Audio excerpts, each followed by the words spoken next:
تاریخ کا ایک ایسا بادشاہ جس نے پوری دنیا کا سفر کیا۔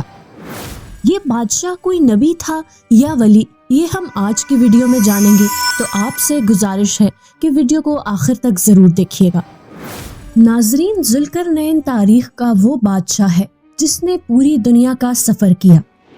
ذوالقرنین کا اصل نام سکندر ہے۔ اس برگزیدہ ہستی کے بارے میں لوگوں کا مختلف اظہار خیال بھی ہے۔ کہیں ذوالقرنین کو عربی کہا گیا تو کہیں اجمی و ایرانی۔ کسی نے اس کی بادشاہت کا دور 1000 سال قبل مسیح سے پہلے حضرت ابراہیم خلیل اللہ کے زمانے میں ظاہر کیا، اور کہیں کسی نے دارا سے جنگ اور 539 قبل مسیح میں بابل کا فاتح قرار دیا۔ کسی نے ان کو ولی کہا تو کسی نے نبی کہا، جبکہ اس بات پر ہر ایک کا اتفاق ہے کہ وہ اللہ کے نیک بندے اور مومن تھے۔ ناظرین، ذوالقرنین کے نام و نسب اور زمانے سے متعلق یہ تمام تر روایات ان قدیم تاریخی روایات کا مجموعہ ہیں جنہیں یہودیوں نے اپنی مرضی اور منشا کے مطابق تبدیل کر کے تحریر کیا۔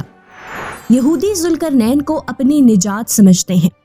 ان کے نزدیک ذوالقرنین وہ عظیم بادشاہ ہے جس نے بنی اسرائیل کو 539 قبل مسیح میں بابل کی جابر حکومت کے جبر و قہر سے نجات دلائی، اور ساتھ ہی ساتھ یروشلم کو بھی آزاد کروایا۔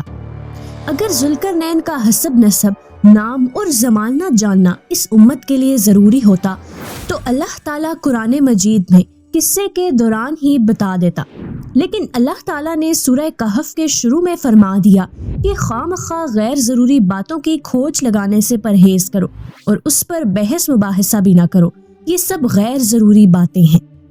ناظرین، یہ ذوالقرنین حضرت خضر علیہ السلام کے خالہ زاد بھائی ہیں۔ انہوں نے اسکندریہ شہر بنایا اور اس کا نام بھی اپنے نام پر رکھا۔ دنیا میں 4 بڑے بادشاہ گزرے ہیں۔ ناظرین، ان میں سے 2 مومن تھے جو کہ حضرت ذوالقرنین اور حضرت سلیمان علیہ السلام ہیں۔ اس کے علاوہ 2 بڑے بادشاہوں میں 2 کافر بھی تھے جو کہ نمرود اور بخت نصر ہیں، اور 5واں بڑا بادشاہ جو کہ اس دنیا میں آئے گا وہ حضرت امام مہدی علیہ السلام ہے۔